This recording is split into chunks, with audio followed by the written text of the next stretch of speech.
Alright, so we gotta talk about something. Let's talk about risk, let's talk about taking chances, let's talk about putting yourself in the best predicament to test your skills and get better over time. Today is a really special vlog because I'm gonna be playing the biggest game of my life in terms of buy-in, stakes, and against the competition. In today's game, it's essentially all pros. Doug, Mariano, Alex, Ryan, me, and a few other guys from Austin that I play with on a regular basis. Am I nervous? Fuck yeah. But if you guys have been following my channel, y'all know I'm here to battle and I don't run away from the competition. A big part of me is nervous because obviously there's a lot of bigger names than I usually play with. But there's zero part of me that doesn't think I can compete with these guys. We're heading over to the lodge. The game is gonna be 25-50, most likely with the 100 straddle. If it's anything like yesterday's game, there could be a $200 straddle added halfway through the game. And if that's the case, we're well capitalized for today's game. My plan is to bring my best A game to the table. And if I don't play anything but my A game, I'm gonna tell myself to walk away because that environment is gonna be extremely dangerous if I'm just gonna sit there and be passive. Regardless of the outcome today, I just want y'all to know that I've worked really, really hard to get up to this point, and regardless of the outcome, I'll be okay with the results. So anyway, let's not waste any time. I gotta be there in 30 minutes. I'm taking y'all with me. Let's hope we run good and let's get it done today.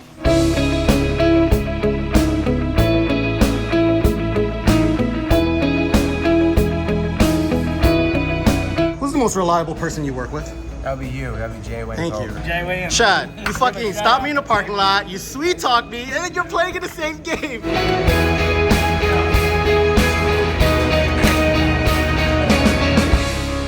What's up, Rick? It's a Saturday night game here, 25-50 like you mentioned. Let's go around the table. Tennessee Chad back in business in for 20,000. Pierre's going to be in the 2 seat for 20,000. JWIN's in the 3 seat for 20,000. Ryan Riske and Upswing Poker Coach in the 4 seat for 20,000. The 5 seat showing up a little bit late. His name's going to be Anthony. Doug Polk buying in for $133,337. Biggest buy-in ever in Lodge Live history. The 7 seats for Driver for 20,000. Andrew Moreno's in the 8 seat for 20,000, and then Mariano in the 9 seat for 50,000. I've been folding a lot the first 20 minutes, so it's time to get involved. Tennessee Chad raises his +2 to 250. I'm in a cutoff with 5-4 suited. It's good enough for a call, but sometimes we can get spicy with it. If Ryan, who's to my left, is more passive, I can call more often. But he's not someone I want to invite in, so I decide to isolate and play in position by raising it to 800. It folds back around to Chad, who puts in a call. We're going heads up to a flop of Queen 8-7 2 spades. Not bad, bottom end of a combo draw, but it's a wet board, which is great for me in case I need a bluff on later streets. Chad checks it over to me and I put in a 25% c-bet, $400. It's a nice feeler size that allows me to pick up additional information. It's also an annoying size where the bottom sets and 2-pair combinations begin to raise as they don't want to see the turn check back. Chad puts in a quick call. I'm not sensing any strength at this point, so my plan is to barrel turn and river, representing all the big hands I could 3-bet with. The turn is a 2 of hearts. It doesn't change anything, but it does allow me to size up. When Chad checks it over, this time I bet a little less than half pot. Thankfully, Chad lets go of his hand fairly quickly. It's a nice little warm-up hand for us, but we're absolutely happy to take it down. On to the next hand. We get ace-king off in the +3 and raise it to 250. Driver 3 bets us to 1.1k. He's a younger pro, but certainly lethal and pulls the trigger.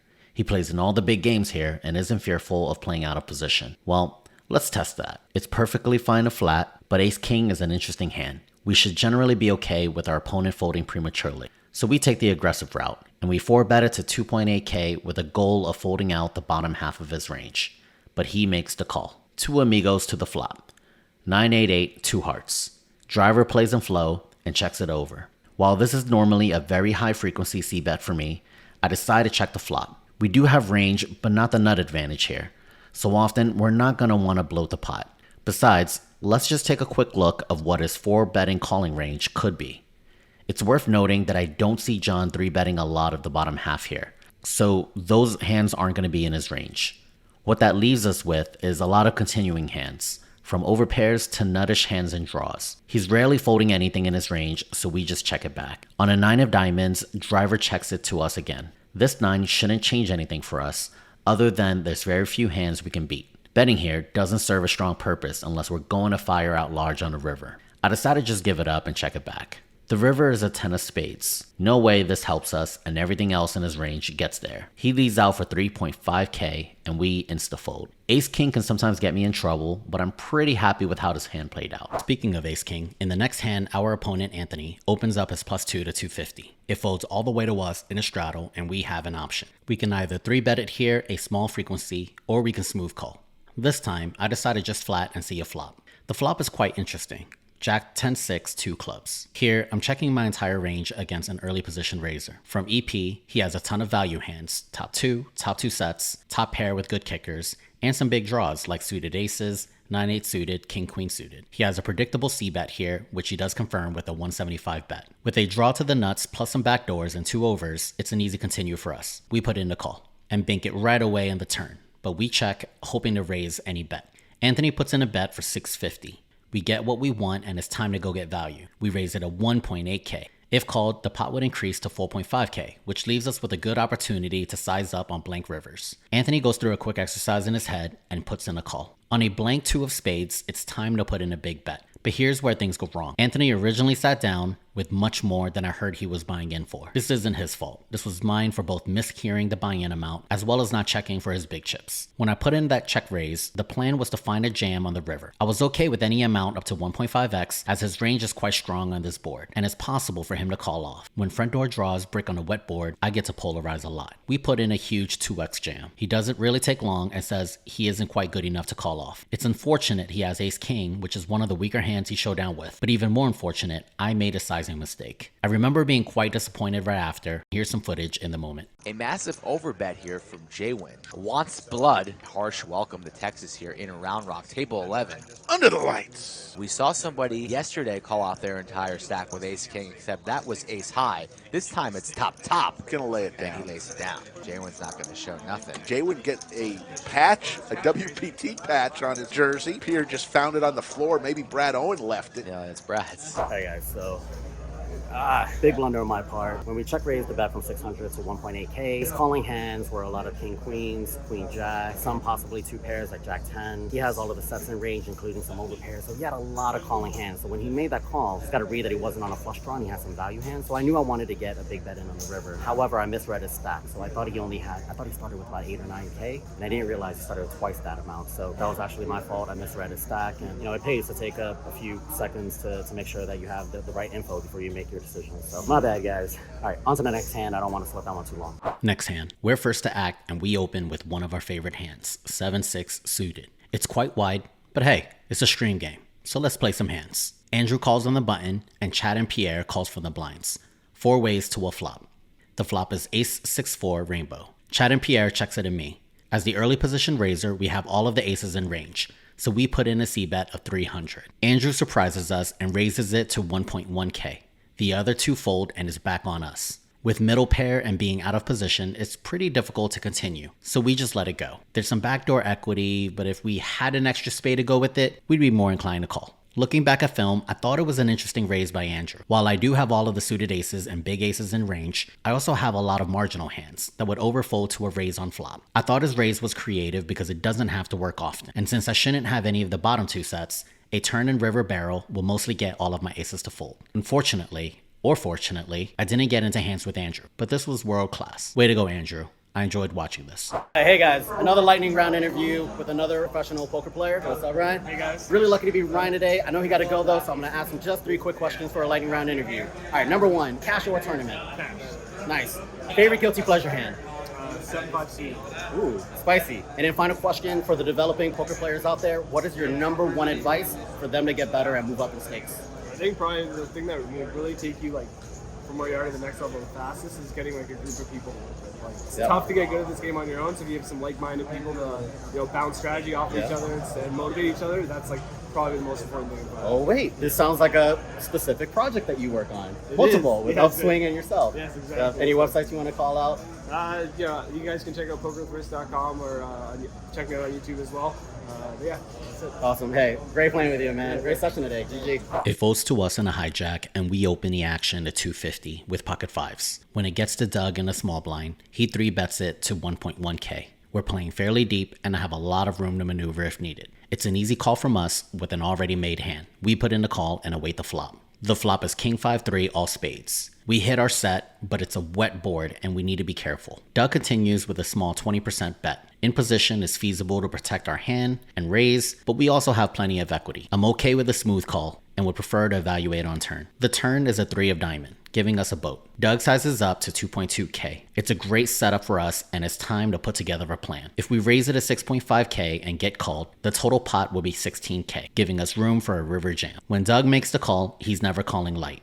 A naked ace of spades is getting roughly 3-1, so it needs 25% equity to continue. He could already have a flush like all of the suited aces or queen jack of spades, or alternatively, he could have some ace kings, aces, or kings as a pre-flop 3 better. In other words, he has a lot of continuing hands in his range. The river is an ace of spades, which is worth an entire discussion. When Doug checks it over, it's difficult for me to find his calling range if I jammed. His best calling hand here is no longer a nut flush, since the river is an ace of spades. His best flush is queen jack, or jack 10 if he was 3-betting wider. I don't believe he'll have any worse flushes given the small 20% sizing on the flop. So what exactly am I targeting? That can call. He has 6 total combos of aces and kings, and he folds just about everything else. Combinatorically speaking, there may be 3 combos of hands that would call versus 6 combos of hands that beat us. There's a huge range of hands that would just fold. Not seeing a real opportunity here, I'm happy to see a showdown and win the hand. We've been in some really interesting spots. What do you think of this one? Should I have bet the river? If so, here's a challenging question. At what percent do we have to get called and win to make this a good river jam? Let me know in the comments. Just a quick stack update. We're up 8.7k. I have a lot of respect for Mariano, so I'm glad to finally get into a good hand with him. Mariano opens it up in the +2 to 250. We're in a cutoff and it's a standard call for us with ace-10 suited. Everyone folds, so it's just us 2. Heads up to a flop of 10-9-9 rainbow. We flop top. Mariano leads out with a bet of 300. It's a standard call and we continue. When the turn comes a 5 of clubs and Mariano checks, we can either check or bet. We don't ever have large bets here, but we certainly want to get value from smaller pairs and straight draws. Sometimes worse tens. We bet 400 and Mariano calls. When the river is a 3 of hearts and Mariano checks, we often have the best hand here. I think a bet or check is fine, but there's still a lot of value I can get, so we bet 1.2k. Mariano then raises to 7.2k, a 2x plus bet. I didn't know for sure at the moment, but I found a couple of spots where I believed Mariano was overbetting as a bluff. So when he made a play here, it was too difficult to get away. I didn't think overpairs would bet that large and I couldn't see many 9s in his range. There was a turn boat with the 5s, but seems pretty slim. I was pretty indifferent in this spot, but because I knew Mariano was more than capable, I had to make the call and pay the price. This one hurt pretty bad. But we didn't pay the price for nothing. Here's a quick lightning round interview with Mariano. Alright, hey, what's up guys? I'm hanging out with Mariano here. We just had an amazing game. Really nice overbet earlier, man. Broke my heart. I was just like, I can't see this if Mariano's too good. I have to call this. It's easy to round something. Yeah. But anyway, Mariano, just want to say, as I start my vlog journey, man, been really inspired by yours and, you know, people like you and obviously all the OGs help people like us get into the vlogging space. But didn't want to take too much of your time. Lightning round questions. Number 1, cash or tournament? Cash all day. All right. Favorite guilty pleasure hand? 10-8, the suited one. All right. Last question. For the developing poker players watching this vlog, what is your main advice as they move up in stakes? Don't be intimidated. People suck just as much at every level. I used to think every time I would go up, everyone's going to be way better. Not the case. Just Yeah, people. I've actually been told it's like an inverse curve at some point. But So I played games. good luck getting in those games, though. I played some huge games that were very fun games, and I've played in small games where I'm getting wrecked. So don't be intimidated, I guess. Awesome. Hey, Mariano, Yeah. in my opinion, best poker player who also vlogs. Thank you, brother. Hey, man, Appreciate good it. game. All right. So after that hand with Mariano, we're now stuck 2k, but we've got another 90 minutes or so left of live stream. With a 200 straddle on, Anthony raises it to 500. Doug is in the +3 and 3-bets it to 1700. When it folds around to me, I knew I wanted to either 4-bet or fold as ace-queen suited isn't the hand I want to go multi-way and out of position with. Blocking big pairs here with a very playable hand, my goal was to take it down pre-flop and put out a large raise against Doug's wider 3-bet range in EP. I shuffled my chips a little and dropped 3 yellow. That's 3k versus a pink and 2 yellows for what I really wanted, which is 7k. By the time I realized my mistake, I just went with it. Anthony folds and I watch Doug closely to see if I can pick up any additional info. He takes a moment and makes the call. Because of my sizing error, his calling range can be quite wide, so I'm not even going to try to narrow it down here. The flop comes queen 10-2 monotone. On monotone boards, I typically check my full range, which is what I do here. Doug also checks. The turn is an offsuit 7. Here, I can check or bet. However, if I bet here and check river, I become easily exploitable on monotone boards. For this reason, I want to look for a good check raise opportunity. I decide to check turn, and it appears Doug is happy with his showdown value, so he checks as well. The river is a generous one, a 7 of diamonds. Based on the action, I think Doug has to call a wide bet here, but I don't want him to fold any lesser pairs. So I pull out a bet of 2K, and he ends up making a call. Post flop, I'm happy with the way I play the hand, but watching the pre-flop action here was really irritating. That's the second time this session I made a sizing mistake. It's not something I want to dwell on, but I certainly don't want to get crushed because of controllable mistakes. Anyway, happy to take this one down, but we really put our neck out there. I mentioned that this was the toughest lineup I've ever played, and watching this tape confirms that. Check out this play, which is just one of the many plays worth mentioning. So I raise my hijack to 250. Ryan makes a call, and Anthony 3-bets it to 1.1K. Anthony Moreno is in the blinds, and he decides he wants to get involved. He 4-bets it at 2.9K with ace-8 of hearts. Because they're so deep, Anthony could call in position with an effective 2.5 SPR after. Or he can apply extra aggression to get Broadway pairs to fold. Anthony, who's a Vegas pro, takes the latter option and 5-bets it to 5.6K. You'd think the action will stop here, but Moreno gets extra gangster and rips it in. Asian Anthony folds, and the table goes wild when Moreno shows an 8. Beautiful poker by both players. And the crowd goes wild. Props to both players for going the distance. Truly entertaining stuff, and I get to sit in the front row. Alright, hey guys, lucky to hang out with Andrew Moreno, who had an amazing session. I'll put it in the video, but the fucking ace-8 6-bet jam, gangster. So lightning round, just 3 quick questions before we let him go. Number 1, cash a tournament. Well, I gotta say tournaments at this point. Oh yeah, yep. Glory chasing. Yeah, don't bite the hand that feeds you type of thing. Yeah, you know. Yeah. Alright, number 2, what is your favorite guilty pleasure hand? King 10 suited. I don't know, I've just had some really significant pots go my way with that hand. So. Funny story, I named my son Kingston. Okay. King 10 suited. Kingston. Hell yeah, man. Alright, and then third question for developing poker players moving up the stakes. Andrew, what is your biggest piece of advice for them? So my biggest piece of advice would be to dedicate some time every week, even if it's, you know, only 20 minutes, 30 minutes to studying. Get on some forums, get on some of the training sites, and put in a little bit of work. It can go a really long way for your game.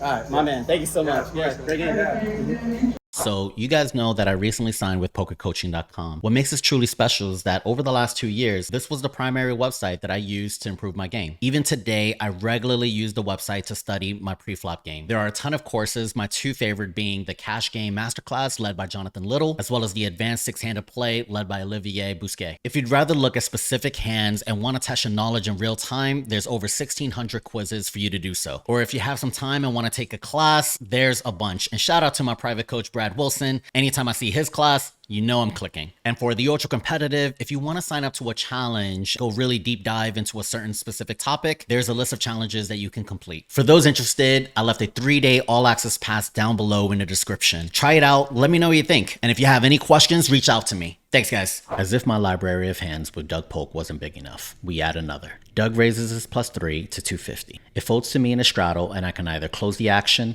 or we can 3-bet him with our 8-7 diamonds. I know that once a while, I can put on a move with a suited connector. The benefit of 3-betting it here is that I can have strong board coverage. For example, I can represent all of the big pairs while having strong equity with medium or diamond boards. This time, I go for the 3-bet to 1.1K. Doug makes a call, and we're going heads up to a flop. On a disconnected flop of Queen A5 Rainbow, I can start narrowing down his range here. With middle pair and some good backdoors, I put in a C-bet of 1/3, $800. I'm expecting some calls and sometimes just to get a fold. Surprisingly, Doug puts in a big raise to 2.6K. This is a very similar play to the one Andrew Moreno made earlier, except a few key differences. Number 1, we have exceptional backdoors. Number 2, we block one of the sets he's representing. And 3, Doug's been raising a lot of flops, and I think we're all overfolding to him. If there's ever a good hand to continue with, I think it's this one. So I put in the call. The turn is a 6 of clubs, giving us an open-ender. We check it to Doug, and he continues telling a story with a bet of 5.5K.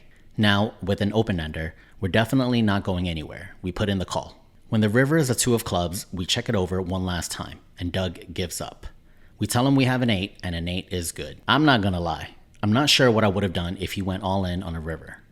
Guess we're never gonna find out. Alright guys, so we're racking up. Overall impressions of the game. I'm not gonna lie. You guys saw me earlier. I felt like this was gonna be the toughest lineup we've ever played, and it absolutely was. Straight up, Everybody was mega aggressive. I'm pretty happy with my play. I think we did make 2 or 3 mistakes, and so I think I'd love to find time to make a separate video where we analyze every single hand that we played. But either way, I had a really good time. Happy we're not stuck in this game because it's the type of game that can go really, really bad if you run bad or you just make a lot of mistakes. But hey, hope you guys enjoyed the game. It's been a really tough week for us, lots of ups and downs, but anytime you get a 5-figure score, you feel a little bit better about the day. Anyway, hope you guys have a great week. Thanks a lot. Peace. Love y'all.